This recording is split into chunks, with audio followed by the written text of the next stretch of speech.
Օրհնյալ Տեր մեր Հիսուս Քրիստոս, ամեն։ Հայր մեր, որ հերկինս ես, Սուրբ Եկեցի անուն քո, եկես է արքայություն քո, եկեցին գամ քո որպես հերկինս եւ հերկրի, ըսած մեր հանապազորդ տուր մեզ այսօր, եւ թող մեզ սպարդիս մեր, որպես եւ մեկ թողունք մերոց պարտապանած, եւ մի տանիրս մեզի փորձություն, այլ փրկյազ մեզի չարե, Զիքոյ արքայություն եւ զորություն եւ փառք հավիտյանս ամեն, իմաստություն հոր Հիսուս, տուր մեզ իմաստություն, բարին խորհել, խոսել եւ գործել քո առաջ ամեն ժամ, եւ չար խորհուրդներից, խոսքերից ու գործերից փրկիր մեզ, եւ ողորմիր քո արարածներին եւ ինձ բազմամեղիս։ Նստեք սիրելիներ։ Բարի եկել, թող Տեր օրհնի բոլորիս, խաղաղության ու սիրո մեջ պահի։ Մենք այսօր շատ հետաքրքիր հատված պիտի սերտենք եւ երկրորդ գլուխը պիտի ավարտենք Եփեսացիների նամակի 18-ից 21 համարները պիտի սերտենք եւ պիտի տեսնենք եկեղեցու կարեւորությունը մարդու կյանքում, Հիսուս Քրիստոսի ներկայությունը եւ Սուրբ Երրորդության գործունեությունը, թե ինչպես Սուրբ Երրորդությունը միաժամանակ, միատեղ եւ միասին գործում է յուրաքանչյուր մարդու փրկության համար։ Քրիստոսի ձեռքերը, սիրտը միշտ բաց է մարդկանց համար, պարզապես մարդիկ իրենք պիտեցիրուն պատասխանը։ Երբեք նրա սերը չի պակասում, չի նվազում, կամ ինչպես Պողոս առաքյալն ասում, Հիսուս Քրիստոս երեք, այսօր, վաղը հավիտյան նույնն է, չի փոփոխվում։ Այդ որ մարդն է, որ ժամանակի ընթացքում իր մտածումով, իր ապրելակերպով, իր գիտելիքները, որ աշխարհի գիտելիքներով լցնում է, զարդարում է, կարող է հեռանալ, կարող է մնալ։ Ինչպես որ Սողոմոն իմաստունը իր կյանքի վերջում հեռացավ Աստծուն ճշմարիտ երկրպագությունից եւ իր կանանց մեղքերի պատճառով ինքն էլ հայտնվեց մեղքի մեջ։ Այնպես էլ այսօրվա դասը, ինչպես որ վերնագրված էր, մենք բոլորով մեկ ենք դառնում Հիսուս Քրիստոսով, նորից այդ ընտանիքի անդամ դառնալու եւ Քրիստոսի հետ նույնանալու մասին է Պողոս առաքյալը մեզ խոսելու։ Մեր կյանքի մեջ շատ հաճախ պատահում է, որ երբ որ մեր մարդկային գործոնը, մտածումը, եկեղեցին ինքը մարդկային կառույց չի, մարդիկ չեն նստել մտածել, թե եկեղեցին ինչպես ստեղծեն, դա Աստծո ստեղծած աննյութական պարգևն է մարդուն, բայց երբ որ մարդը սկսում է իր մտածումներով, իր գործունեությամբ եկեղեցու կյանքի մեջ մտնել եւ Աստծունը հանել, իրենը դնել, այդ ժամանակից ինքը դադարում է այդ եկեղեցու, կարող ենք նյութական կառույցի անդամը լինել, բայց երբեք հոգեվոր եկեղեցու հավիտենական կյանքի կրողը չլինել։ Հիմա տեսնենք այսօր թե ինչ ունի մեզ Պողոս առաքյալը փոխանցելու։ 18-րդ համարը, երկրորդ գլուխ։ Որովհետև նրանով է, որ երկուսս էլ արտոնություն ունենք մերձենալու հորը մեկ հոգով։ Մենք անցյալ անգամ տեսանք, թե ինչպես Պողոս առաքյալը մեզ ցույց տվեց, թե ինչպես մարդ եւ Աստված հարաբերությունները կարող են մտերմանալ, եւ ինչպես մենք որ մի ժամանակ թշնամություն ունենք, ատելություն, նախանձ ունենք, արհամարանք ունենք, եկանք, մեկ դարձանք եւ ասում է հիմա Քրիստոսով երկուսս էլ մեկ հոր զավակը դարձանք Սուրբ Հոգու միջոցով։ Ում այստեղ ամբողջացնում է այս համարը, ամբողջացնում է ամբողջ գլուխի, որ մենք բոլորս Հիսուս Քրիստոսով մեկ դառնացանք եւ նաեւ Սուրբ Երրորդության գործունեությունն է բացահայտում։ Որտեղ կա Հայրը, Որդին եւ Սուրբ Հոգին։ Ուրեմն Որդիով մենք եկանք Հոր մոտ, դարձանք Հոր զավակները եւ Սուրբ Հոգիով լցվեցինք Տիրոջ փառաբանության համար։ Սուրբ Երրորդությունը, սիրելիներ, միաժամանակ, միասին եւ միատեղ է գործում բոլոր ժամանակներում։ Չի լինում, որ առանձին գործեն եւ Սուրբ Երրորդության նպատակը յուրաքանչյուր մարդու փրկությունն է։ Տեսեք, դրախտում, երբ որ ամեն ինչ Աստված ստեղծեց, ինչ է ասում։ Ասում է եկեք մեր նմանությամբ մարդ ստեղծենք, չէ՞։ Ուրեմն Հայրը ում դիմեց։ Հրեշտակներին չէր կարող դիմել, այդ ժամանակ մարդիկ չկային, որտեղ հրեշտակները Աստված ինքն էր ստեղծել, ուրեմն Որդուն եւ Սուրբ Հոգուն, չէ՞։ Ուրեմն Հայրը ասաց, Որդին խոսքը գործեց, Հոգին էլ շրջում էր հանդարտ ջրերի վրա։ Եվ Սուրբ Երրորդությունը այդպես էլ մարդկության հենց առաջին օրվանից մինչև այսօր եւ հավիտյան պիտի ներկա լինի մարդու կյանքի մեջ։ Եթե որևէ մեկը Սուրբ Երրորդության անձերից որևէ մեկին չի հավատա, ինքը չի կարող ճշմարիտ քրիստոնյա կոչվել եւ չի կարող մեկ դառնալ։ Տեսեք, ասում է, եթե մեկը ինձ չի ընդունում, չի ընդունում եւ իմ Հորը, որ ինձ ուղարկել է։ Սուրբ Երրորդությունը մարդկային մտածումի, մարդկային խելքի համար անհասանելի է, չեն կարող բացատրել, թե ինչ խորհուրդ է Սուրբ Երրորդությունը։ Բայց շատ կարևոր մի բան։ Մենք արևին, երբ որ միշտ նայում ենք, չէ, ինքը կլոր է, կարող է մեկը մոտենալ արևին։ Անհնար է, չէ, արևին մոտենալ։ Ոչ ոք չի կարողացել մինչև այսօր արևին մոտենալ։ Բայց արևից մենք ինչ ենք ստանում։ Լույս եւ ջերմություն, ճիշտ է։ Ուրեմն Աստված արևը, դե պատկերացրեք, սա Սուրբ Օգոստինոս հայրապետի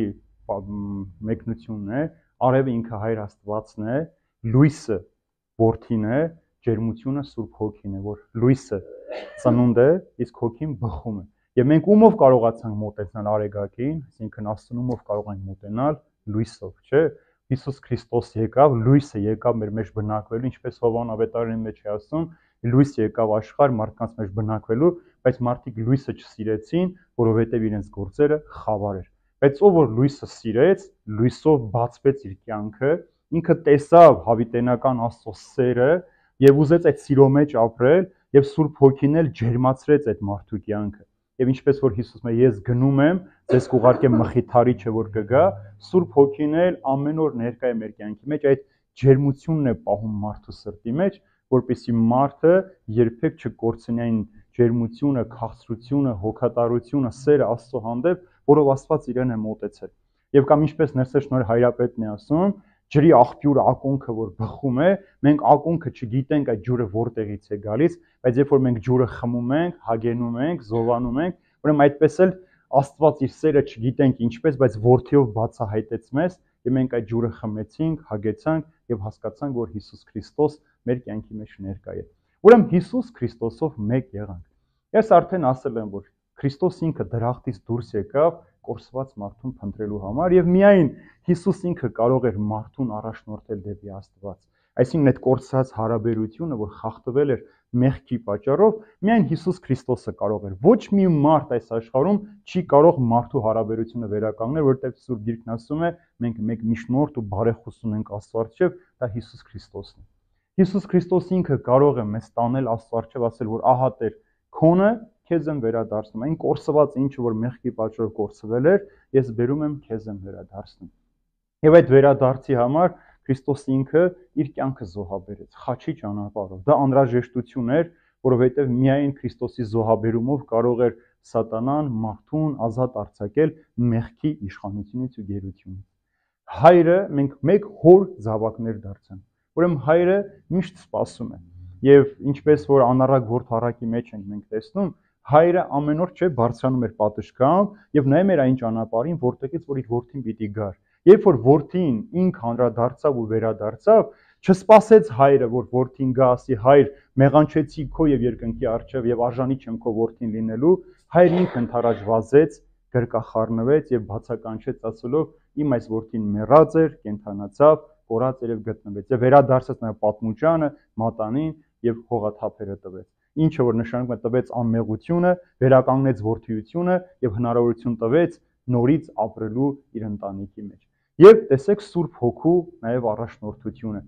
Այս կյանքի մեջ որևէ դժվարություն, նեղություն, փորձություն մարդը չի կարող հաղթահարել առանց Սուրբ Հոգու սիրելիներ։ Եվ եթե նեղություն, դժվարություն էլ չունենաս քո կյանքի մեջ ամեն բան լավ ստացվի, եթե Սուրբ Հոգու ներկայությունը չկա, այդ մխիթարությունը դու քո մեջ չունես, շատ կարճ ժամանակ հետո այլ ճանապարհ կբռնես։ Տեսեք այսօր մարդիկ լսում ենք, չէ՞ որ շատ նշանավոր մարդիկ, մեծահարուստներ կամ հայտնի մարդիկ ինքնասպան են լինում, կամ խենթություններ են անում, վնասներ են տալիս, ինչի համար, որովհետև ամեն բան ունեն, բայց մխիթարություն չունեն։ Մարդիկ էլ կան, որ շատ քիչ ունեն, բայց միշտ խաղաղ ու երջանիկ, որովհետև այդ մխիթարությունը կա իրենց մեջ։ Եվ եթե այս առաջնորդությունը, Սուրբ Երրորդության առաջնորդությունը չլինի մեր կյանքի մեջ, մենք չենք կարող երբեք մեկ դառնալ այն մարդու հետ, ում որ խռոված ենք, քեն ունենք, ոխ ունենք, չարություն, ատելություն ունենք, երբեք մեր միջից դուրս չի գա, որովհետև նախ դա մեզ է վնասում, որովհետև մենք մեր հանգիստը չենք գտնում։ Երկրորդն էլ ատելությամբ ենք ապրում, իսկ Հիսուս Քրիստոսը, երբ որ դու պատարագ պիտի մատուցես, նախ գնա հաշտվիր եղբորդ հետ ում հետ խնդիր ունես, հետո նոր քո զոհը մատուցի։ Եթե ոչ, չի կարող Տերը ընդունել այդ ամենը։ Եվ տեսեք ինչ է ասում Գործք առաքելոցը Պետրոս Արաքյալի շուրթերով, ասում է՝ մի ուրիշ մեկի միջոցով փրկություն չկա, որովհետև երկնքի տակ չկա մարդկանց տրված այլ անուն, որով կարելի որ մենք փրկվենք։ Չկա։ Ուրիշ այլ անուն չկա Հիսուս Քրիստոսից բացի, որով մենք միավորվեցինք եւ եկանք։ Տեսեք, ուրեմն Սուրբ Երրորդության գործունեությունը՝ միասին, միատեղ եւ միաժամանակ։ միատեղ, միասին ու միաժամանակ։ Այսինքն առանց իրար հետ առանձին գործ չեն անում։ Պատարակի ժամանակ էլ երբ որ քահանան ծածուկ աղոթում ասում է Տեր Աստված ընդունիր, որ այդտեղ նստած է քո որդին, բայց այստեղ պատարակվում է եւ Սուրբ Հոգին էլ գալիս է սկիհի մեջ հացն ու գինին փոխակերպում է Քրիստոսի մարմին եւ արյան։ Ուրեմն Հայրը, Որդին, Սուրբ Հոգին ներկա է նաեւ պատարակի ժամին եւ այդ խաղաղություն, որ ասում եմ խաղաղություն ամենեցուն բոլորիդ, Սուրբ երրորդությունից է այդ խաղաղությունը գալիս, դա ինձանից չէ։ Ես պարզապես տեսանելի միջոցն եմ Աստծո խաղաղությունը յուրաքանչյուրիդ փոխանցելու համար։ Եվ եթե այս առաջնորդությունը չլինի, մեր հավատքի զորությունը, մխիթարությունը չեն կարող գտնել, որտեղ ամենը գալիս է Սուրբ Հոգու միջոցով։ Մխիթարությունը, զորությունը, մեր համբերությունը, ամեն բան Սուրբ Հոգու ներգործությամբ է։ Մի գեղեցիկ պատմություն պատմեմ ձեզ, սիրելին, ուրեմն իրական դեպք է սա, ինքնաթիռը քաղաքից քաղաք մեկնելուց երկնքում խնդիր ունենում։ Այն աշճան, որ արդեն բոլորը վախեցած գոռում են, ճչում են, որ հիմա պիտի ինքնաթիռը վնասի, բոլորը պիտի իմանան։ Նույն հոգևորական էլ կա, մի վարդապետ էլ է ներկա լինում այնտեղ, եւ տեսնում է շուրջ բոլորը խառնված, գոռում են, աղոթող էլ չկա, բայց մի 12 տարեկան փոքրիկ աղջնակ նստած խաղաղ գիրք է կարդում, այդ ամբողջ այդ խառնաշփոթի մեջ։ Եվ աղոթք են անում, վերջապես հանգիստ Սամուելոտը վայրեջք է կատարում, բոլորը փրկվում են, այս վարդապետը մոտենում է այս երեխային, ասում է. աղջիկս, ասում է, ինչ եղավ, որ դու այսքան հանգիստ նստած էիր, ասում է, մենք բոլորս վախեցանք, ասում է, անգամ ես ինձ հավասարակցությունից կորցրել է, չգիտեի ինչ անեի, ասում է, գիտեք, Հայր Սուրբ, ասում է, օդանավի վարորդը հայրիկս էր, եւ ասում ենք ինձ խոստացել էր, որ ինչը լինի, ինձ խաղաղ տեղ պիտի հասցնի։ Ուրեմն տեսեք ինչքան կարևոր, որ դու քո կյանքի ղեկը վստահում ես Հիսուս Քրիստոսին։ Եվ ինչ էլ որ լինի, դու պիտի վստահ լինես, որ ինքը քեզ խաղաղությամբ պիտի հասնեն վայրը, որտեղ մենք որ կոչված ենք։ Դա մեզ համար, քրիստոնյանց համար հավիտենական կյանքն է եւ երկնքի արքայություն, թե մենք վստահել ենք Հիսուս Քրիստոսին, Հայր Աստծուն, Սուրբ Հոգուն, ինչպես Կորինթացի նամակի մեջ է ասում Պողոս առաքյալը հրաժեշտի վերջին խոսքերը, թող Հայր Աստծո սերը, Հիսուս Քրիստոսի շնորհը, Սուրբ Հոգու հաղորդությունը բոլորիդ հետ լինի։ Եթե այս երեքը մեր կյանքի մեջ կա, մենք վստահ ենք, որ ինչ էլ մեր շուրջը կատարվի, մենք չենք վախենում, որովհետև գիտենք, ով է մեզ առաջնորդում դեպի հավիտենական կյանք։ 19-րդ համարը։ Ապա ուրեմն օտար եւ պանդուխտ չենք, այլ համաքաղաքացի սրբերին եւ ընտանի Աստծուն։ Ինչ է սա նշանակում։ Ուրեմն այլևս մենք օտար եւ պանդուխտ չենք, համաքաղաքացի ենք եւ Աստծո ընտանիքի անդամ ենք։ Տեսեք, սիրելիներ, օտար բառը կամ պանդուխտ բառը ինչ է նշանակում։ Մենք օտար ում ենք ասում, չէ՞։ Երբ որ մենք էլ այսպես օրինակը հեթանոս էինք, բոլորս այն մարդիկ, ովքեր Քրիստոսին չէին ճանաչում, օտար էինք Աստծուն, չէինք ճանաչում եւ պանդուխտ էինք, որովհետեւ չգիտենք մեր հասցեն որտեղ է, մեր բնակության վայրը որտեղ է, մենք ինչպես պիտի ապրենք եւ Աստծո ժողովրդի մաս չէինք կարող կազմել եւ Աստծուց հեռու էինք ապրում։ Հիմա տեսեք, օտար մարդը եւ պանդուխտ մարդը, տարբերությունները ո՞րն է օտարի ու պանդուխտի։ Օտար այն մարդն է, ում հետ դու չունես բարեկամություն, չէ՞, այսինքն կարող ես դու արունակից նույնիսկ բարեկամ ունենալ, բայց իրար օտար լինել, որովհետեւ չունենք ընդհանուր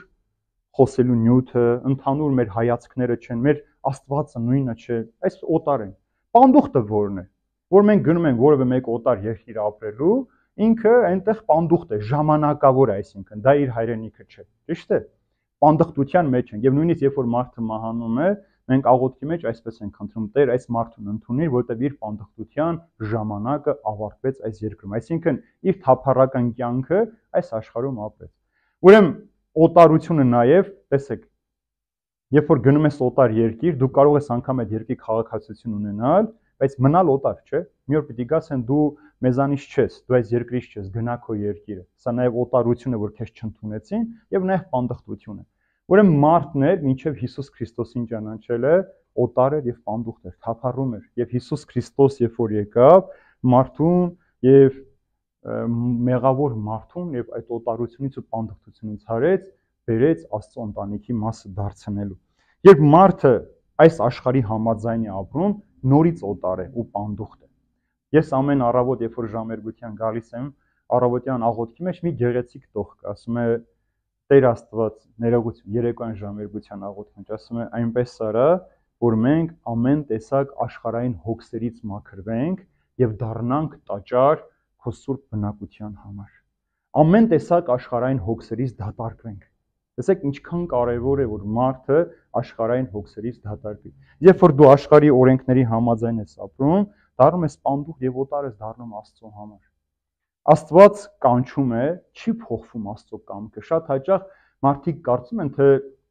Աստծո կամքը փոխվում է, բայց Աստծո կամքը չի փոխվում։ Պարզապես մարդը այսպես Աստծո կամքը այսպես միշտ գնում է, մարդը դառնում է այսպես Աստծո կամքին հակառակ, երբ որ զղջում է նորից Աստծո կամքով է գնում եւ չեղա որ Աստծո կամքը փոխվեց։ Դա մենք նորից որոշեցինք Աստծո կամքի համաձայն ապրել։ Բայց այս աշխարհը այնքան զորավոր է իր առաջարկություններով, որ մարդիկ շատ հաճախ թողնում են Աստծո համաձայն ապրելու կյանքը, հոգևոր կյանքը ապրելու եւ իրենց օրերը լցնում են աշխարհի հոգսերով։ Տեսեք,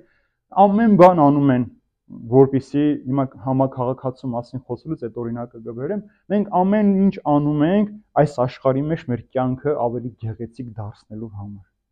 Ամեն ինչ անում ենք, ես շատ հաճախ դա տեսնում եմ դպրոցներում, երբ որ տեսնում ես ծնողները ինչքան ջանք են թափում երեխային գեղեցիկ հագցնեն, պայուսակը, գրքերը, տետրերը, գրիչները, իրենց ամեն ինչը տարբերվող լինի։ Բայց երբ որ նայում ես այդ երեխայի հոգևոր վիճակը, դատարկությունը, սարսափ ես ապրում։ Նաև այդ ծնողի, որովհետև այս ծնողը չի հասկացել, չի գիտակցել, որ այս ամեն ինչ որ անում ես, սա կապ չունի մարդու հետ։ Դու կարող ես մարդուն արթնակնապես գեղեցիկ զարդել, ինչպես որ մենք սովոր ենք գեղեցիկ հագուստներ, զարդեր, օծանելիքը, շպարը մարդ կանայք անում են գեղեցիկ երևը, բայց դա ներքին հոգևոր մարդու հետ որևէ կապ չունի։ Սա ընդհանրապես արտաքին տպավորություն է, որ թողնում ես, բայց հոգևոր մարդ այլ բան, բայց Քրիստոս նայում է հոգևոր մարդուն։ Ես կարող եմ շատ գեղեցիկ մաքուր հագու կապ ունենալ, բայց արդյոք իմ ներսը այդքան գեղեցիկ մաքուր ու կոկիկ է, ինչպես էր ուզում եմ երևալ մարդկանց։ Այս սա է, որ մենք աշխարհի հետ համաձայնեցված ենք ապրում եւ դառնում ենք օտար։ Սրա մեջ մտնում է մեկ ուրիշ բան, սիրելիներ։ Տեսեք, այսօր շատ հաճախ երբեմն տեսնում ես, որ շատ մարդիկ հատկապես կրոնական այլ խմբակների աղանդի հետ են, մեր եկեղեցիները լեփ-լեցուն են, սա նշանակում է, որ Սուրբ Հոգին գործում։ Այո, նյութական տաճարի մեջ կարող են շատ մարդ լինել, բայց հոգևոր տաճարի համար շատ քիչ մարդ։ Ինչպես որ Սուրբ գրքի մեջ ասում է, փրկվածների թիվն էր ավելանում, ոչ թե հավատացյալների։ Հազարավոր, տասնյակ հազարավոր մարդ կարող են հետևորդ լինել այդտեղ, բայց այդ հետևորդը դեռ փրկություն չի նշանակում։ Այնտեղ լինել ամեն օր գնալ եկեղեցի, աղոթք անել, պատարագ լինել, դա դեռ փրկության մասին չի խոսում, եթե դու այդ նյութական տաճարից, նյութական մարդուց չես վերափոխվել հոգևոր տաճարի, քո մարմինը տաճար չի դարձել։ Դրա համար Պողոս առաքյալը Կորինթացիս նամակից ասում է, ինչ կապ ունի տաճարը մեհյանի հետ, որովհետև նախ մարդը ինքն է ճշմարիտ եկեղեցին։ Մարդ ինքն է ճշմարիտ տաճարը, որտեղ Սուրբ Հոգին պիտի գա բնակվել։ Եվ եթե դու չես կարողանում կազմել այդ մասը, դու մնում ես միայն նյութական եկեղեցի, այլևս դու դադարում ես Աստծո համար հարազատ ու մերձավոր լինել։ Հիսուս մեզ բարեկամներ է կոչում, չէ՞։ Բարեկամ ինչ է նշանակում։ Բարի կամեցողը, չէ՞։ Այսինքն ինքը մեր բարի կամեցողն է եւ մեր բարին է ցանկանում եւ ասում է ես այլևս քանի որ դուք իմ բարեկամներն եք, ձեզանից գաղտնիք չունեմ, դուք իմ ծառաները չէր, որ ձեզանից գաղտնիք պահեմ։ Ձեզ ամեն բան ասում եմ, բայց մենք արդյոք ընդունում ենք այդ բարեկամությունը, այդ բարի կամքը, ցանկությունը մենք ընդունում ենք մեր կյանքի մեջ, թե չենք ընդունում։ Մենք ուզում ենք, որ այդ սիրո հրաշքը մեր կյանքում տեղ ունենա, մենք փոխվենք, այլ մարդ դառնանք։ Չենք ուզում։ Ինչու, որովհետև այս աշխարհի հետ շատ հաճախ համաձայնեցված, երբեմն մենք ենք առաջարկում մեր ծառայությունը այս աշխարհին, որ արի դու մեզ այս բաներն արա, մենք էլ քեզ հետ կհամագործակցենք ու առաջ կգնանք։ Եվ դու մնում ես միշտ այդ նյութական տաճարի մեջ եւ Քրիստոսի իրական մարմնի անդամը չես դառնում։ Դու ճաշակում ես Քրիստոսի մարմինն ու այրունը, բայց այս եկեղեցին քեզ համար մնում է միայն քարաղեն տաճար։ Եկեղեցին մարդու ստեղծածը չէ, դա Աստծուն, ուրեմն Աստծունը պիտի ամենայն սրբության վերադարձնես իրեն։ Հիմա տեսեք, ասում եմ, օտար էինք, պանդուխտ էինք, եկանք, դարձանք համաքաղաքացիներ։ Ինչ է սա նշանակում, սիրելիներ։ Ուրեմն կա այս աշխարհի վրա Երուսաղեմ քաղաքը եւ կա վերին Երուսաղեմը, որի համար մենք կոչված ենք վերին Երուսաղեմում ապրելու։ Մենք ամեն անգամ, երբ որ հոգեհանգիստ ենք ունենում, ինչ երգ ենք երգում, Իվերին Երուսաղեմ, չէ, որտեղ բնակվում են ովքեր, Ենովքն ու Եղիան, չէ, եւ մենք էլ ենք ուզում այնտեղ բնակվել, այդ սուրբերի հետ մենք էլ ենք ուզում այդ երկնքի արքայության մեջ ապրել։ Ուրեմն Աստծո եկեղեցին ներկայանում է նաև որպես քաղաք ու թագավորություն։ Այդպես է ներկայանում։ Ուրեմն մենք դարձանք համաքաղաքն, այսինքն մենք այլևս Աստծո թագավորության, Աստծո քաղաքի բնակիչներն ենք։ Եվ ինչ է այստեղ մարդու կոչումը։ Եկեղեցին, քանի որ մարդկային կառույց չէ, աստվածային կառույց է, Աստծո խորհուրդն է, այդ եկեղեցու մեջ բնակվող մարդն է պիտի պատիվ զգա, պատիվ ունենա իր թագավորով եւ իր թագավորությամբ։ Օրինակ շատ հաճախ երբ որ մենք հանդիպում ենք մարդկանց շատ տխուր են, հատկապես պահեն հետո, սա երկիր չէ, օրինակ, երբ որ այսպես ասում են, սա մեղք է, որ մեկ ասում է սա երկիր չէ։ Դու պիտի հպարտ լինես քո երկրով։ Սա քո պարգևն է, քո հայրենիքն է, որովհետև դու այստեղ կարող ես մեն ազատ պաշտել քո Աստծուն։ Որովհետև այստեղ դու տան մեջ ես, եւ եկեղեցին էլ մեր թագավորի ներկայությունը իր քաղաքն է, եւ ամեն կերպ պիտի սուրբ պահել, մաքուր պահել։ Դրա համար երբ որ մարդիկ գալիս են երբեմն ոտքերը ոտքերին գցած, երբեմն կիսամերկ, երբեմն անբարո հագ ու կապով, դա անարգանք է այդ եկեղեցու եւ այդ թագավորի հանդեպ։ Մենք երբեք չենք գնում որևէ գյուղապետի մոտ անգամ կիսամերկ վիճակով։ Որևէ պաշտոնյայի մոտ չենք գնում, որովհետեւ մենք գիտենք, որ այդ պաշտոնյան պիտի ներս մտնի, մենք զգաստ ենք մենք սպահում։ Բայց երբ որ եկեղեցի ես գնում, ամեն կերպ այն նույն մարդիկ, որ այստեղ նույնիսկ կարող են ծխախոտով, շշով ջուրը կամ հյութը ձեռքները եկեղեցի մտնեն։ Սա անարգանք է այդ սրբության հանդեպ, որովհետև սա աստվածային կառույց է եւ այստեղ Աստված է բնակվում։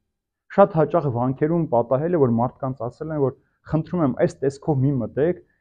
հետ են դարձել ասել են բարոյականությունը կապ ունի հագու կապի հետ։ Այո, կապ ունի, եթե դու ներքինապես բարոյապես արժեք ունես, քո արտաքնյան տեսքը պիտի համապատասխանի այդ արժեքներին։ Եթե ոչ, ուրեմն դու չես համապատասխանում։ Եթե դու այդպես ես վարվում, ուրեմն դու միայն արտաքին կողմն ես սպահում, դու մշակույթային քրիստոնյա ես։ Մեր նախնիները հավատացել են, մենք էլ ենք հավատում առանց գիտակցելու ում եւ ինչի համար ենք հավատում։ Բոլորը կնքվում են, մենք էլ ենք կնքվում։ Բոլորը գնում են եկեղեցի պսակվում են, մենք էլ ենք գնում պսակվում։ Սա կապ չունի հոգեվոր մարդու հետ։ Սա որևէ կապ չունի։ Դրա համար ասում եմ դուք այլևս համաքաղաքացի եք եւ պիտի պատիվը զգաս քո թագավորով, այդ թագավորությամբ, որովհետեւ մեր պատիվը նեւ Տիրոջ պատիվն է։ Մարդիկ մեզ նայում են ոչ թե մեր խոսացածով։ Հայրերից մեկն ասում է Սուրբ Գիրքը կարդացեք ոչ թե ճարտասանություն սովորելու, այլ ճշմարտությունը սովորելու համար։ Եթե դու Սուրբ Գիրքը կարդում ես գեղեցիկ խոսքեր ու մտքեր իմանալու համար, կարիք չկա որ կարդաս։ Դու պիտի կարդաս ճշմարտություն իմանալու համար։ Եթե դու եկեղեցի մտնում ես, այդ եկեղեցում Աստծո պատվիրաններով ապրող եկեղեցու կարգ ու կանոնով պիտի ապրես։ Չես կարող քո քմահաճույքներով ապրել։ Այ երեք մեկը զանգել էր, ասում է շաբաթ օր աղջկաս պսակում են, կարանք մենք շտապ մկրտենք գնանք պսակվելու։ Մերժեցի։ Ասացի, որ ես պսակվելու համար մարդ չեմ կնքում։ Միայն փրկության համար, եթե կուզեք համեցեք։ Չի ասում մենք շտապ մեզի պետքա որ մկրտենք։ Տեսեք։ Մարդը նաև նույնիսկ այս միջոցը օգտագործում է իր պետքերի համար, իր անձնական ցանկությունների համար։ Ինչու՞, որովհետև մենք շատ հաճախ ուզում ենք ավելի շուտ քրիստոնեությունը հարմարեցնել մեր կենցաղին, քան մենք հարմարվենք քրիստոնեությանը։ Մենք ուզում ենք, որ Քրիստոս անդադար զիջի մեզ, եւ դրա համար այսօր աշխարհում շատ շարժումներ են սկսել, որ Աստված շատ խիստ է, Աստված դաժան է, Աստված բռնությամբ է սիրում, եւ այսպես էլ քարոզում են եւ իրավունքներ են պահանջում։ Բայց Աստծո պահանջած այլ բան է։ Դա մենք ուզում ենք, որովհետև մեր քիմքին այդպես հաճելի չէ, ուզում ենք, որ Աստված անդադար զիջի։ Եվ դրա համար շատ հաճախ տեսնում ես եկեղեցին, որ շատ ազատ են դարձել, կորցրել են այն նախնական սրբությունը, որ պահված էր մեզ համար։ Այդ սրբությունը, երբ որ դու մեկ անգամ զիջեցիր, երկու անգամ էլ պիտի զիջես։ Երկրորդ անգամ զիջեցիր, դու այլևս գերի ես, անդադար պիտի զիջես։ Ինչպես որ մենք շատ հաճախ, երբ որ մեր մեղքը մեկը բացահայտում է, եւ մենք գոնե խոստովանենք, ասում ենք ինչ ես ուզում քեզ համար կանեմ, մենի մեղքը չբացահայտես։ Եվ այդ մարդը քեզ շանտաժի լեզվով քեզ ծառայեցնում է իր նպատակների համար, բայց ընդհանրապես դու մեկ անգամ պիտի խոստովաներ, ներողություն խնդրեիր, անպատվություն տել զգայիր, բայց շարունակեիր պատվով ապրելու։ Բայց քանի որ դու չուզեցիր, որ քո մեղքը բացահայտվի, այդ մեղքը քեզ գերի դարձրեց եւ դու ամեն անգամ այդ մեղքի պատճառով ստորացար։ Եվ մարդը դրա համար Դավիթ մարգարեն ասում է պատիվ ուներ, հավասարվեց անասունին եւ չհասկացավ ով էր ինքը եւ ինչ դարձավ ինքը։ Դրա համար Հիսուսը ասում է ձեր մարգարիտները խոզերի առջև մի նետեք։ Այսինքն այդ սրբությունը չի կարելի տալ այն մարդկանց, ովքեր դրա արժեքն ու գիտակցությունը չունեն։ Եվ սա է պատճառը, որ շատ հաճախ մեր կյանքի մեջ այդ արտաքին կողմը պահում է մարդու կողմից եւ ինքը հոգեվոր զգացումը չունի։ Ինքը մտնում է Աստծո տաճար, ինքը չի հասկանում, որ սա Աստծո ներկայությամբ է լցված։ Ինքը մտնում է տաճար, ինքը իր մտքերով է ապրում, իր հետ է ապրում։ Եվ ինքը այնտեղից դուրս է գալիս ոչ մաքրված, ոչ սրբացած եւ ոչ էլ այդ ընտանիքի մասն ու բաժինը կազմելու։ Որը մարդը պետք է հարատև պատիվը զգա իր թագավորով, իր թագավորությամբ, որ ինքը ինչի համար է կոչված եւ որն է իր կոչում այս աշխարհի մեջ։ Եվ վերջապես ասում է դարձակ Աստծո ընտանիքը։ Ուրեմն եկեղեցին ընտանիքն է, սիրելիներ։ Տեսանելի եկեղեցին Աստծո ընտանիքն է այս աշխարհի մեջ։ Դրա համար մենք ասում ենք եկեղեցու անդամ, այսինքն մենք այդ տան անդամն ենք։ Չենք ասում հյուրեր գրանցում ենք, մենք անդամն ենք այդ եկեղեցու, մենք անդամագրվում ենք, ինչպես մկրտությամբ զինվորագրվում ենք Քրիստոսի բանակին, այնպես էլ եկեղեցու միջոցով մենք անդամագրվում ենք Աստծո ընտանիքին։ Ուզում ենք, որ Աստծո ընտանիքի մեջ ապրենք եւ Աստծո ընտանիքի իրական զավակները լինենք, այդ ընտանիքի սկզբունքներով ապրենք։ Եվ այդ մենք այնտեղ գտնում ենք ինչ, որ դառնում ենք եկեղեցու այդ անդամ ընտանիքի, գտնում ենք խաղաղությունը, անմահությունը, հավիտենական կյանքը, ճշմարտություն ու ճանապարհը։ Ինչ էլ որ մեր շուրջը կատարվում է, երբ որ մենք եկեղեցի ենք մտնում, խաղաղում ենք, չէ՞, հանգստանում ենք։ Ինչ էլ որ լինի, մեր ցավից առաջինը մենք վազում ենք եկեղեցի։ Գնում ենք այնտեղ, նստում ենք, աղոթում ենք, զրուցում ենք, խաղաղված դուրս ենք գալիս։ Մի օր մի մայրիկ ասում է, երբ որ ես գալիս եմ եկեղեցի, ասում է ջահանդամը թե տոկոսներ էլ չունեմ, ով էլ դրա մասին մտածում։ Եվ այստեղ մոռանում եմ ժամանակը ինձ համար դադարում է։ Ուրեմն սա շատ կարևոր է, որ այդ զգացողությամբ մտնես եկեղեցի, որ քեզ համար ժամանակը ոչ ներկա է, ոչ անցյալ է, ոչ ապագա, այլ հավիտենական է, որ դու այդ հավիտենության մեջ ես ապրում։ Եվ այս խաղաղությունն է, որ Աստված ուզում է մեր կյանքի մեջ ունենանք։ Եվ տեսեք, երբ որ դու դառնում ես այդ ընտանիքի անդամը, Աստված այնպիսի հայր է մեզ համար, սիրելիներ, որ երբեք մարդուն չի թողում ծառայի կերպարի մեջ, այլ որդիության պատիվ է տալիս, ինչպես որ Արարան որդու առակի մեջ տեսանք։ Դու էլ ծառայի կերպարի մեջ ես։ Երբ որ դու մեղքի մեջ ես, այդ ժամանակ ես ծառա։ Երբ որ դու մեղքին ծառայում ես, այդ ժամանակ ես զրկված որդի լինելու պատվից։ Կամ ինչպես որ ամեն անգամ հավատով խոստովանում մեջ աղոթում ենք, ասում ենք հագցում ես նախկին պատմությանը, չէ՞, որի մերկացանք մեղքի պատճառով։ Այսինքն անմեղությունը, իմ որդիության պատիվը նորից վերականգնի, որովհետև ես ուզում եմ քո որդին լինեմ, եւ Աստված էլ թույլ չի տալիս, որպեսզի մենք առանց այդ պատվի ապրենք։ Աստված միշտ մարդուն բարձրացնում է։ Աստված միշտ մարդուն փնտրում է, որպեսզի մարդը հանկարծ չմոլորվի։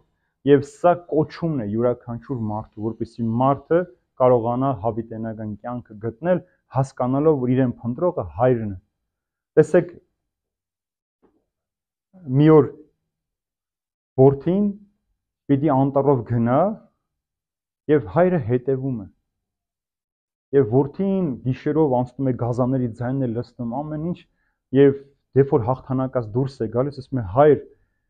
ինչպես բա ես հաղթեցի այս ճանապարհը, ասում է որտեղ ես ամբողջ ճանապարհը քո հետևից գալիս էի, որպեսզի քեզ պաշտպանեմ։ Եվ մենք չենք էլ կարծում, որ Աստված այդպես անդադար, անտեսանելի մեր հետևից գալիս է։ Երբեմն պատահում է, չէ, որ այնպիսի մի իրավիճակից ես դուրս գալիս,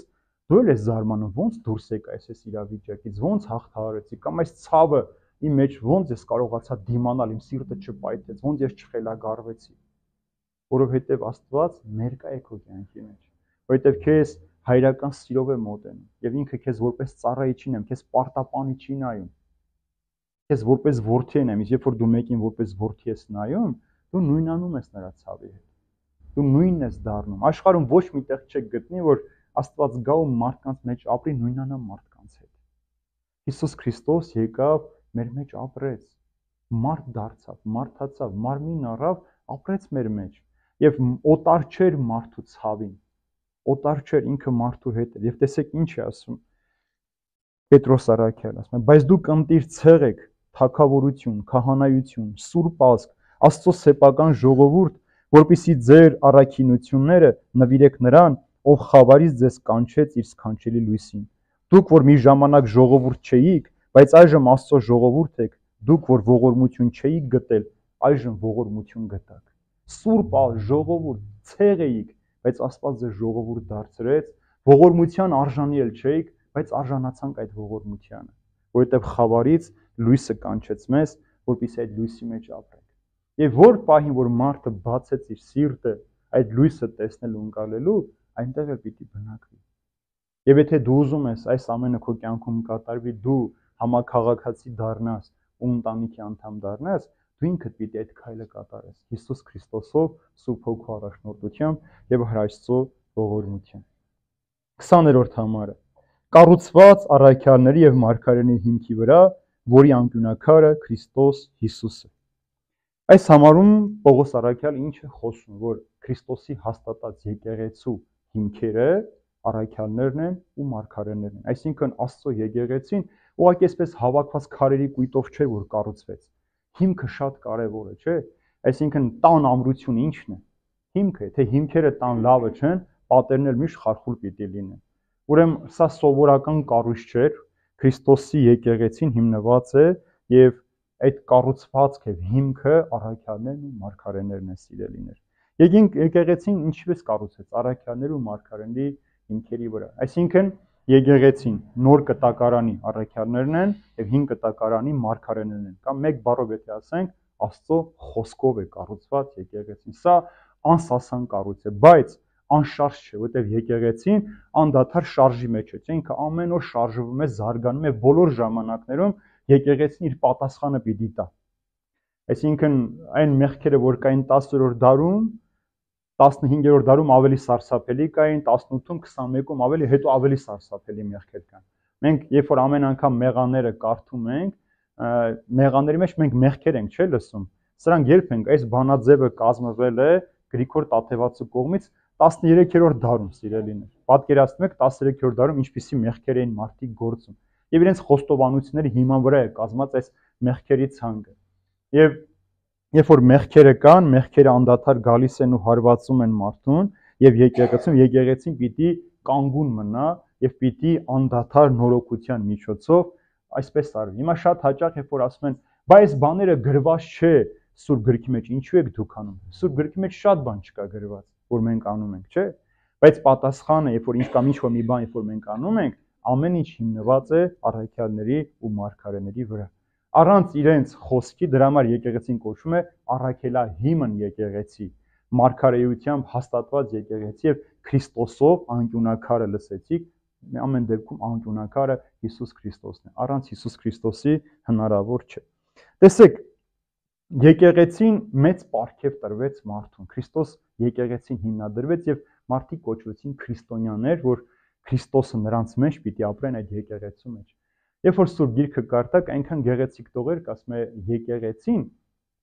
Աստծո պարտեզն է, Աստծո այգին է, եւ մենք մշակներն ենք այդ այգու, այդ պարտեզի։ Մարդը որպես մշակ չէ դրվեց, ասեց աճեցեք, բազմացեք, դիրեք լցրեք, այդ ամենը տրվեց մարդու մշակության համար, որպեսզի մարդը մշակի, պահի ու պահպանի։ Եթե Աստծո պարտեզն է, մենք այդ պարտեզի համար ինչքան պիտի ջանք թափենք, որ գեղեցիկ պարտեզ ունենանք։ Եթե Աստծո այգին է, պետք է այդ այգին միշտ պտղատու լինի։ Այդ այգին պիտի միշտ անուշահոտության ծաղիկներով զարդարված լինի։ Իսկ եթե ոչ, եկեղեցին պիտի քանդվի։ Կդառնա մարդկային կառույց, մարդը ինքը իր օրենքներով, իր սկզբունքներով կգա, Աստծո սեփականությունը կվերցնի, կվերագրի իրեն եւ այդպես շատ մարդկանց կործանման պատճառ կդառնա։ Դրա համար եկեղեցին սուրբ է, հավիտենական է եւ ներկայություն է Աստծո։ Տաճարն է, քիչ հետո հաջորդ համարի մեջ կտեսնենք այդ խոսքերը։ Եվ եկեղեցին ուրեմն պիտի պահպանենք ու խնամենք, այսինքն Քրիստոսի տունը, թագավորությունը մարդու կոչումն է պահի ու պահպանի։ Եվ տեսեք, ասում է, այդ եկեղեցու անկյունակարը Հիսուս Քրիստոսն է։ Ո՞րն է անկյունակարը։ Շինարարության մեջ, այսինքն տան անկյունում մի քար են դնում, մնացած բոլոր քարերը կարող են տարբեր ձևի, տարբեր չափսեր լինել, բայց այս քարը, որ դնում են անկյունները, ինչ է անում, երկու պատերը նախ ուղիղ է պահում, երկրորդն էլ ամրացնում է, չէ, միացնում է իրար։ Ուրեմն Հիսուս Քրիստոսը միացնում է, որ ճաքեր չլինեն այնտեղ։ Մեղքը պատճառ չդառնա, որպեսզի մարդ եւ Աստված հարաբերության մեջ ճաքեր առաջանան, քանդվի այդ պատերը։ Եվ ինչ էլ որ լինի, այդ անկյունակարը անշարժ եւ դրա վրա է ամբողջ տունը կառուցում։ Եվ այս քարով նաեւ ստեղծում է միությունը պատերի։ Եվ մենք էլ եկեղեցուց հավաքված տարբեր քարեր ենք։ Այն ժամանակ սրբատաշ քարեր չկային, չէ՞, խամ քար, որ մենք ասում ենք, կամ գետի քարը բերում են, այդպես տարբեր չափսերի, տարբեր ձևերի դրվում էր, շաղախով հավաքվում էր, բայց ամենակարևորը անկյունաքարն էր։ Ուրեմն առանց Հիսուս Քրիստոսի առաքյալական, այդ առաքելահիմն մարգարեական հիմքով ստեղծած եկեղեցին էլի չի կարող կանգուն մնալ, որովհետև Քրիստոսը է այդ ամենի պահողն ու պահպանողը։ Եթե մեկը ին վրա հաստատված չէ, նա ճյուղի նման դուրս կնետվի եւ կչորանա, եւ այն կհավաքեն ու կրակը կնետեն եւ կայրվի։ Տեսեք Հիսուս Քրիստոսի խոսքերը Հովհաննեսի ավետարանից։ Եթե մեկը ին վրա չէ հիմնված, իմ ճյուղերից չէ, պիտի կտրեն, դեն նետեն, հետո հավաքեն, այրեն ու թափեն։ Եթե մեկը չի գալիս այդ անկյունակարի վրա հավաքվելու, անկյունակարով իր շաղախ դառնալու եկեղեցին կազմելու, ինքը կործանման ենթակա է, սիրելի։ Ինչ ենք անում շինարարության մեջ, երբ որ քարերը նաև շարում են, շատ հաճախ քարեր կան, որ սուր ծայրեր ունեն, չէ՞։ Այդպես է, թե չէ։ Ինչ են անում վարպետները։ Ջարդում են, չէ՞։ Այսինքն, երբ որ մարդը այսին սուր ծայրը հասկացեք ինքը մեղքեր ունի, չար լեզու ունի, կեղծավորություն ունի, եկեղեցու մեջ պիտի դրանք բոլորը տաշվի։ Պիտի քո վրայից մաքրես այդ ամենը, որպեսզի այդ պատի մեջ դրվես եւ միություն կազմես Քրիստոսի հետ։ Եվ եթե ոչ, ուրեմն չես կարող դու առաջ գնալ այս կյանքի մեջ։ Ուրեմն դրա համար ասում եմ այն քարը, որ շինարարները անարգեցին, նա անկյունակար դարձավ։ Շինարարները այստեղ Հիսուս Քրիստոսի մասին, որ հрьяաները անարգեցին, մերժեցին Հիսուս Քրիստոսին, շատ մարդիկ, ովքեր հավատացին Հիսուս Քրիստոսին, եկան ու այդ պատի հիմքը դառան։ Ուրեմն մեր եկեղեցու հիմքը, նաև եկեղեցու գլուխը, որ կտեսնենք հաջորդ գլուխների մեջ, եկեղեցու գլուխն էլ է Հիսուս Քրիստոսը։ Մենք այդ եկեղեցու տարբեր մարմնի տարբեր մասերն ենք, տարբեր անդամներն ենք, որ ամեն մեկս մեր առաքելությունն ունի։ Հիմա շատ նայեք մարդու կազմվածքը, չէ՞, մարդը կարող է մեկ ձեռքով էլ ապրել, մեկ աչքով էլ, մեկ երիկամով, մեկ ոտքով, կարող է չի ապրել, բայց մարդուն կոչում է ամբողջական լինի։ Այսինքն, եթե մեկ ասի իմ ձեռքը ինձ պետք չէ, մի թաթս կտրեմ, դեն նետեմ, այդպես չի, պետք է, սա կարիք կա սրա, որովհետև մեկ ձեռք ասում եմ երկու ձեռքը երեսը, չէ՞, լվանում։ Ուրեմն պետք է որ երկու ձեռք լինի, որ երեսը լվանես, որ օգնես, օգտակար լինես։ Ուրեմն ամեն մեկը իր կարևոր գործունեությունը ունի։ Դրա համար եկեղեցու անդամ մարդներ, ամեն մեկս մեր կարևոր տեղը ունենք եկեղեցու մեջ։ Մարդիկ շատ հաճախ նայում են մեզ, մեր կենցաղին եւ դրանով են որոշում մենք ինչպես ենք հավատում կամ չենք հավատում։ Շատ հեշտ է խոսելը, գործելն է դժվար։ Եթե վերցնենք, բոլորն էլ սրբությունից խոսում են, բոլորը ճշմարտությունը գիտեն, իրենցից լավ ոչ ոք չգիտի, իրենցից լավ ոչ ոք չի հասկանում, բայց երբ որ նայես այս մարդկանց կյանքը, դեռիվ այլ բան է։ Իրենց խոսացած, իրենց ապրածն ու գործածը այլ բան է։ Ավելի շատ գողությունից ովքեր են խոսում, գողերը, որ իրենց չկասկածեն։ Այսինքն ստից ով է խոսում, շատ է ստում։ Բայց մենք իբրև քրիստոնյաներ պիտի հասկանանք, որ մենք Քրիստոսի եկեղեցին ենք եւ չենք կարող կեղծիքով մնալ այդ եկեղեցու մեջ։ Այդ քարերը շատ շուտ կքանդվի։ Ինչպես որ քանդվեց Երուսաղեմի տաճարը, այդ սքանչելիքներից մեկը, գլուխ գործոցների մեկը, մարդու ստեղծած հրաշագործ կառույցներից մեկը քանդվեց, որովհետեւ ինչ էր, մարդիկ միայն ձևականությունն էին պահում, ձևն էին պահում, բայց գործը չկա։ Բայց երբ որ սերը դեմք է ունենում, սերը տեսանելի է դառնում, այդ քարերը ամրանում են։ Տեսեք, փոքր եկեղեցու մեջ մենք ինչքան ջերմ ենք, չէ՞, որովհետև մենք իրար կպած ենք։ Ես էլ եմ ինձ այնտեղ ուր որ թեքվում տեսնում եմ ձեր շունչը զգում եմ պատարակի ժամանակ, բայց մեծ եկեղեցու մեջ մենք կորում ենք։ Կորում ենք, ամեն մեկս մեզ կորցնում ենք, որովհետև մեծ տարածության մեջ իրարից հեռանում ենք եւ ոնց կարող ենք միանալ, եթե ոչ ջերմություն։ Մենք Քրիստոսով կարող ես մոտենալ։ Երբ որ դու մեկի թիկունքին քո թիկունքը կպցնում ես, իր շունչը զգում ես, միասին աղոթում եք, դուք ջերմանում եք, մտերմանում եք։ Բայց երբ որ մեծ տարածության մեջ հեռու կանգնում եք, զգում եք, որ ձեր աղոթն էլ չեղավ։ Ես միշտ խուսափում եմ մեծ տաճարներում պատարակ։ Երբ որ շրջում եմ խաղաղություն տալու, տեսնում եմ դիմացս մարդ չկա, ես դատարկություն եմ զգում, որովհետև այդ մարդկանց ներկայությունը ջերմությունն է, որ ինձ էլ է ջերմացնում, որ իմ աղոթքի մեջ ես ջերմեռան դառնամ։ Այսա շատ կարևոր է, որ այդ հոգևոր սերը այնքան զորավոր լինի մեր մեջ, որպեսզի մեծ տաճարի մեջ մենք չկորենք, ամեն մեկս մեր անկյունը չփնտրենք կանգնելու, այլ հակառակը գանք միասնական։ Այս ձեռքի մատներն էլ ամեն մեկ իր գործողություններով շատ ուժեղ է, բայց սրանով է ուժեղ բռունց, երբ որ բոլորը միավորվում են, մեկ են դառնում։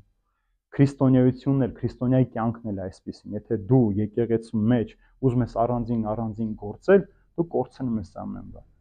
Մենք հավաքում ենք բոլորս Քրիստոսի շուրջ եւ անձերի կամ անհատների համար չէ, որ մենք եկեղեցի ենք գնում։ Անձերն ու անհատները չէ, որ մեզ կարող են փրկության առաջնորդել, այլ միայն Հիսուս Քրիստոս, ով Տերն է, հիմքն է, հիմնադիրն է եւ գլուխն է իր սուրբ եկեղեցու։ 21-րդ համարը նրա վրա ներդաշնակությամբ հաստատված ամբողջ կառույցը Տիրոջով վերաճում է մի սուրբ տաճարի։ Արդեն ասացի, որ մենք քարերի նման ենք եւ Քրիստոս մեզ հավաքում է եւ կառուցում է արդեն իր տաճարը։ Տեսեք Երուսաղեմի տաճարը 70 թվականին հիմնահատակ քանդվեց, չէ՞, ոչնչացվեց եւ մինչեւ այսօր արդեն 2000 տարի անց էլ չի կառուցվում այդ տաճարը։ Ինչու, որովհետեւ մարդիկ այդ տաճարի մեջ կորցրեցին ճշմարիտ աստվածպաշտությունը, դադարեցին Աստծո օրենքներով ապրել, մարդկային օրենքներով ապրեցին, իրենք դեմ չէին Աստծուն, բայց իրենց կյանքը դեմ էր Աստծուն։ Ինչպես որ մենք այսօր քրիստոնյաներս հավատում ենք, արտաքնապես պահում ենք, երբեմն խաչ ենք կրում, երբեմն եկեղեցի ենք գնում, բայց իրականում մենք այդ տաճարի մասը չենք կազմում։ Դրա համար ասում է հիմա մենք հավաքված այդ քարերը տարբեր տեղերից եկանք Աստծո նոր տաճարը դարձանք, ոչ թե եկեղեցին սով, այլ տաճար, նոր տաճար, որը ներդաշնակված է, այսինքն շաղախված է արդեն Հիսուս Քրիստոսով։ Այդ նոր տաճարը մենք դարձանք։ Եվ մենք միակցված ենք միմյանց եւ Քրիստոսի հետ կապված ենք, այլ այսպես ամուր կապերով կապված ենք, այլ անբաժանելի ենք, որովհետեւ բոլորս մեկ Քրիստոսի ենք պատկանում եւ այդ մեկ եկեղեցու անդամն ենք։ Ուրեմն այդպես էլ Աստված թույլ տվեց այդ տաճարը կառուցել, որ գա բնակվի ինքը այդ տաճարի մեջ եւ մենք էլ դառնանք այդ տաճարի իրական անդամները, որովհետեւ ինքը այնտեղ է բնակվում։ Այն տաճարի մեջ, որտեղ Աստված չի բնակվում, մարդը չի կարող խաղաղությունն ու հանգստությունը գտնել։ Այն տաճարի մեջ, որտեղ Աստվածաղոթ չի բարձրացում, մարդկային ցանկություններ են կատարվում, չի կարող Աստված այնտեղ բնակվել։ Լինում է, չէ՞ որ մենք գնում ենք եկեղեցիներ, շատ զորավոր ուժ ենք զգում Աստծո ներկայություն, տեղեր գնում ենք ոչինչ չենք զգում։ Ինչու, որովհետև այդ տաճարի մեջ այդ իրական աղոթքը չկա։ Աղոթքն է սրբացնում ամեն բան, եւ առանց աղոթքի ոչ մի բան մեր կյանքում չի կարող կատարվել։ Եվ որպեսզի Տերը բնակվի այնտեղ, մարդը իր աղոթքով, իր սրբությամբ պետք է այնտեղ ապրի։ Տեսեք, ասում եմ, դուք իբրև կենթանի վեմեր կառուցվում եք որպես հոգևոր տաճար, որպես անարատ քահանայություն, որպեսզի Հիսուս Քրիստոսի միջոցով մատուցեք հոգևոր պատարակներ, որոնք հաճելի լինեն Աստծուն։ Մենք հոգևոր տաճարներ ենք եւ հոգևոր պատարակներ պիտի մատուցենք, ոչ թե ձևական պատարակներ պիտի մատուցենք, ձևական բարի գործեր կատարենք, ի ցուցադրություն մարդկանց որոշակի առաքինի գործեր անենք։ Այս ամենը հոգևոր մարդու հետ կապ չունի։ Սրանք պարզապես արտաքին երևույթներ ու խաբկանքներ են, որ մենք ինքներս մեզ կարող ենք խաբել։ Միշտ հիշեք, ամենաչար, ամենաբիրտ մարդու մեջ մի լուսավոր կետ կա։ Անպայման կա այդ մի լուսավոր կետը։ Պարզապես հանգցրած է։ Այնքանը մեղք է եկել ծածկել, որ չի կարողանում այդ մարդը գործել։ Տեսեք, որպեսզի այս ամենը մեր կյանքում կատարվի, մի գեղեցիկ օրինակ բերեմ ձեզ։ Մի օր մի ամբողջ գործարանի աշխատողներին հավաքում է Տերը, ասում է 1 տարի հետո ձեզանից մեկը պիտի դառնա այս գործարանի տնօրենը։ Ասում է հիմա բոլորիդ ամեն մեկից սերմի հատիկներ պիտի տա, պիտի աճեցնեք 1 տարի, ամեն օր պահեք, խնամեք, ջրեք,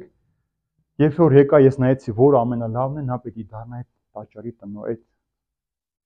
գործարանի տնօրենը։ Բոլորը գնում են, սկսում են ցանել, ամեն օր գալիս են, 1 սանտիմ աճեց, 2-ը, մեկ ասում է, այսպես գեղեցիկ ծաղիկներ, եւ Հակոբ անով մի մարդ ցանում է, ջրում է, չի աճում։ Եվ սկսում է ծաղի առարկա դառնալ, մյուսները ծաղրում են, որ այս ինչ վատ մարդ է, քո ցանած սեմը չի ծլում։ Երբ որ 1 տարին լրանում է, բոլորը գալիս են, ասում է, բերեք տեսնեմ, ամենքս ճոխ ծաղիկներ, ծառեր, թփեր վերում են, բոլորին նայում, ասում է, շատ գեղեցիկ է, շատ ավելի լավն է, գալիս ասում է, Հակոբ, բա ասում է,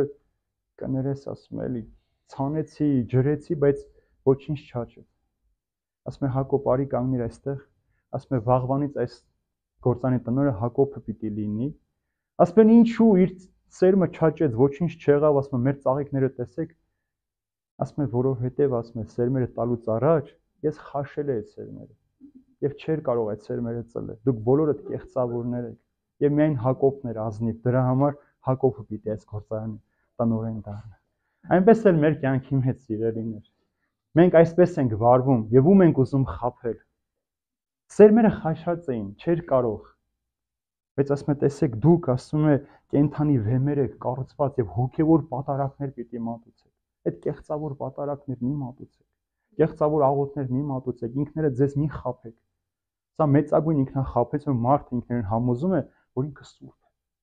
որ ինքը ազնիվ է, ինքը առաքին է, ինքը ոչ մի վատ բան չի անում, ինչ որ անում է մարդկանց պետքերի, մարդկանց օգնելու համար է անում։ Սրա մեջ էլ թաքնված մեծ վտանգներ կան։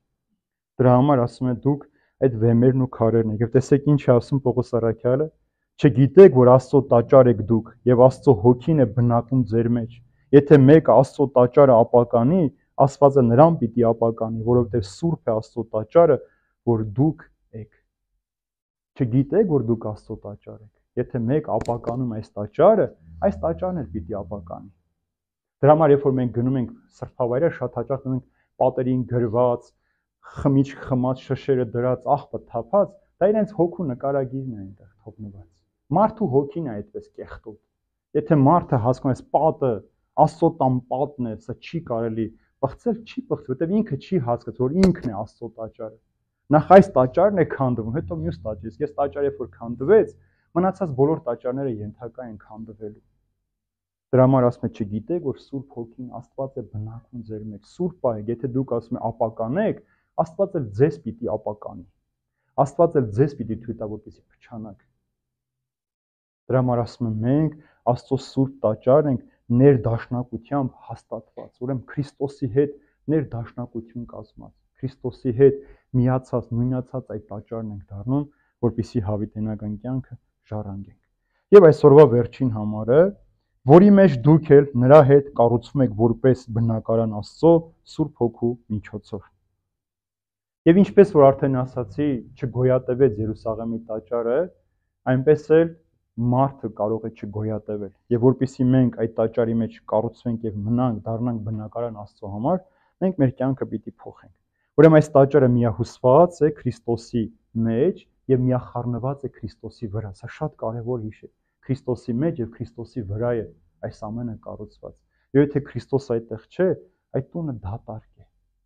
Մարդը ինքը, հայրերից մեկը ասում է, ինքը տաճար է, տուն է։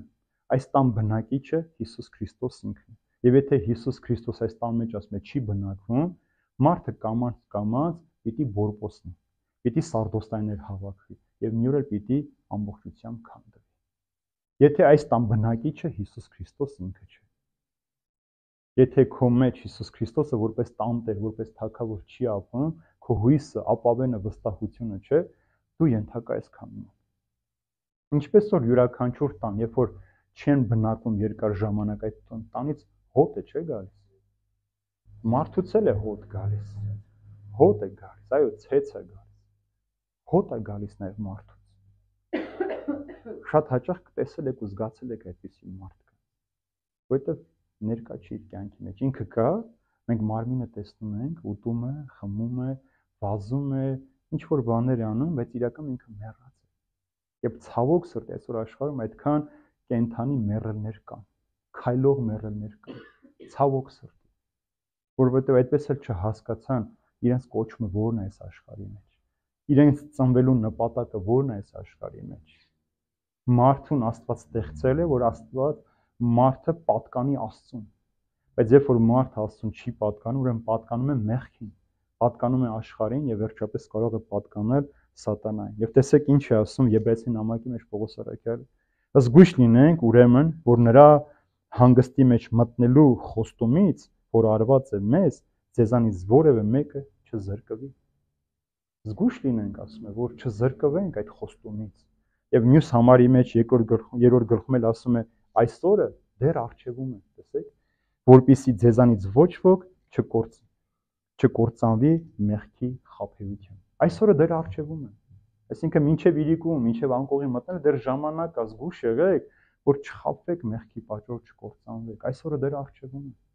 Դրա համար ասում է այսօր է փրկության օրը։ Հենց այսօր, այսինքն մինչև քո քուն մտնելը օգտագործիր այդ ժամանակը քո փրկության համար, որպեսզի Սուրբ Հոգու միջոցով դու Աստծո բնակարանը դառնաս եւ միություն կազմես Աստծո հետ։ Դրա համար է որ շատ հաճախ մարդիկ գալիս են երկար ժամանակ եկեղեցի, մեկ էլ տեսնես մի օր դադարեցին գալ։ Ինչու, որովհետեւ իրենք այդպես էլ չկարողացան այդ տաճարը դառնալ։ Իրենք չկարողացան Քրիստոսին բնակեցնել իրենց մեջ, չկարողացան Քրիստոսի ներկայությամբ ապրել։ Շատ հաճախ սա է նաեւ պատճառը, որ Քրիստոսի ներկայությամբ չենք ուզում ապրել, որովհետեւ մենք ցանկություններ ունենք, մենք նպատակներ ունենք, որը հակասում է Քրիստոսին եւ ասում ենք դու մի կողմ կանգնիր, շատ ես խանգարում։ Երբ որ իմ ուզածին հասնեմ, կդառնամ այնտեղ։ Տեսեք համակարգացի բառին։ Այսօր ինչքան մարդիկ կան, չէ՞ որ երազում են Ամերիկայում ապրել։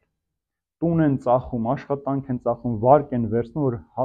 հատուկ տոմսը գնեն կամ այնտեղ green card-ը շահեն, անձնագիր ունենան Ամերիկայում, որտեղ ամերիկյան անձնագրով դու ամեն ինչ կարող ես անել։ Բայց երբ որ մեռնես, այդ անձնագիրը էլ հետը դնեն,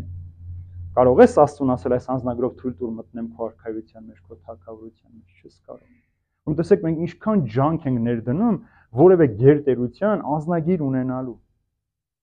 այդ երկրի քաղաքացին լինելու։ Բայց դու երբեք այդ երկրի քաղաքացին չէ, այո, թղթով դու այնտեղ ես քաղաքացի ես կոչվում, բայց դու այնտեղ օտար ու պանդուխտ ես նայ, որտեղ կգա ժամը քեզ կհիշեցնեն քո օտար լինելու մասին։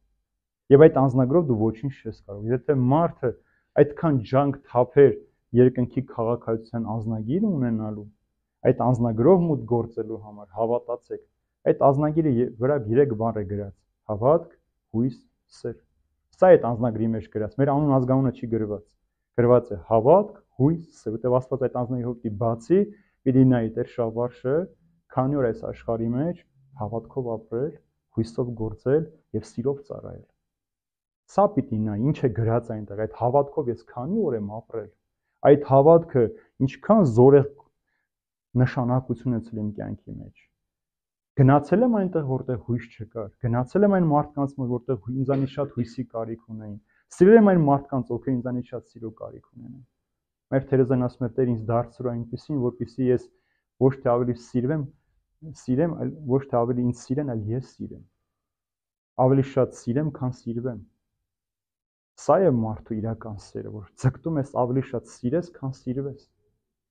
Եվ այս անձնագրով դու պիտի մուտք գործես։ Եթե բացեց այդ անձնագրի էջերը, միայն 3 բառը տեսան ու ոչինչ չկա գրված շարունակության մեջ, պիտի անձնագիրը տան, ինչպես որ սահմանային անցակետում, չի ասում են մերժված ես։ Չէ՞։ Երբ որ երկրի սահման ես մտնում, անձնագիրը ցույց է տալիս, կնիքով հաստատում կամ մուտք ես գործում կամ ասում են հետ վերադարձի։ Սա տեսանելին է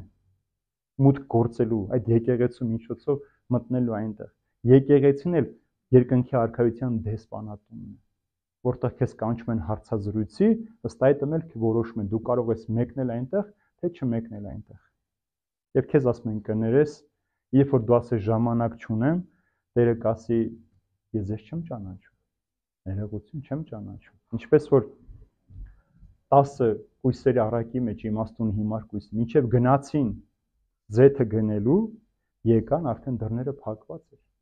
Դուռը ծեծեցին, եւ ասում են շատերն էլ կասեն Տեր, քանով կանչեցին, գործեր արեցին, կասի ներողություն, բայց ես չեմ ճանաչում։ Չեմ ճանաչում։ Ուրեմն Աստված որպեսզի քեզ ճանաչի, այս 3-ը քո երկնքի անձնագրի մեջ պիտի գրված լինի։ Եվ սրանք սովորական բառեր չեն։ Սա միակ սեփականությունն է մարդու, որ մարդը կարող է իրենով դարձնել եւ իրենով այդ ամեն ինչով մտնել երկնքի արքայության մեջ։ Սրանք արքայության բանալիներն են, քո տան դռների բանալիներն են։ Ինչպես չէ, բանալի մտածես փորձում ես չի բացում, այդպես էլ դա է, չի բացվելու։ Դրա համար Տերն ուզում է, որ մենք Հիսուս Քրիստոսի միջոցով այսօրը որ դեռ առջևում է, խուսափենք այդ դատապարտությունից,